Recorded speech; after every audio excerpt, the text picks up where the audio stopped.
বছরের জন্য football partner হিসেবে জাপানি প্রতিষ্ঠান মলটেনের সাথে চুক্তি সারল বাফুফে।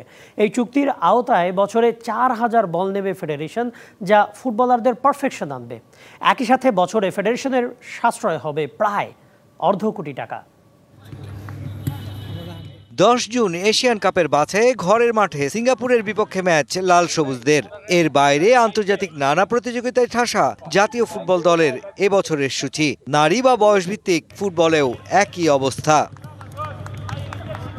যে কোনো আসরকে কেন্দ্র করে জাতীয় ফুটবল দলের জন্য নিয়মিতই কেনা হয় সরঞ্জাম, যেসবের মূল্য বা মান নিয়ে প্রশ্ন ওঠে বারবার।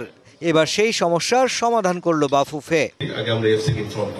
তখন ওরা প্রুভ করে, সো জেনারেল ফুটবল ইকুইপমেন্টস যেগুলি হয় সেগুলি তো ওদের কোনো মানা থাকে না, but of course we need to inform them যে আমরা কি কি নিচ্ছি না হচ্ছে। বিশ্বনন্দিত ক্রীড়া সামগ্রী প্রস্তুতকারী জাপানি প্রতিষ্ঠান মলটেনের সাথে চুক্তি করল বাফুফে। নগদ পেমেন্টে 500 টাকা পর্যন্ত ক্যাশব্যাক আর লেনদেনে প্রতিদিন ডিপ ফ্রিজ এবং ঘন্টায় ঘন্টায় এসি টিভি সহ দারুণ সব গিফট। বাফুফের সাথে যুক্ত হতে পেরে আমরা আনন্দিত। এদেশে ফুটবলের দারুণ জনপ্রিয়তা রয়েছে। আমরা ফেডারেশনের পাশাপাশি স্কুল, কলেজ ও অন্যান্য প্রতিষ্ঠানের সঙ্গেও যুক্ত হতে চাই। 3 বছরের চুক্তির শর্ত মতে প্রতি বছর বিনামূল্যে 2000 বল দেবে জাপানি এই প্রতিষ্ঠান, আর বাজার মূল্যের থেকে কম দামে 2000 বল কিনে নেবে বাফুফে, যেখানে লাভবান হবে বাফুফেই। ওদের অফিশিয়াল যে রেট, ওটার উপরে মেম্বার অ্যাসোসিয়েশনের উপর একটা ডিসকাউন্ট দেয় সকল মেম্বারকে। ওই ডিসকাউন্টটা আমাদের দিয়েছে, আর যেহেতু আমরা ওদের অফিশিয়াল পার্টনার করেছি সেজন্য আরো এডিশনাল ডিসকাউন্ট দিয়েছে আমাদেরকে। ওই জন্যই আলহামদুলিল্লাহ আমাদের সেভিংসটা ভালো হচ্ছে।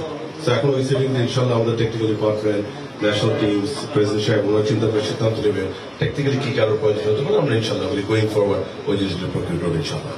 ফিফার রিকোয়ারমেন্ট মেনেই করা হলো চুক্তি। গেল বছর বল কিনতেই বাফুফেকে খরচ করতে হয়েছিল 1,30,00,000 টাকা। এই চুক্তির পর বছরে প্রায় অর্ধ কোটি টাকার সাশ্রয় হবার কথা ফেডারেশনের, যা কাজে লাগানো হবে অন্য কোনো প্রয়োজনে। Mushfiqur Rahman, DBC news, Dhaka.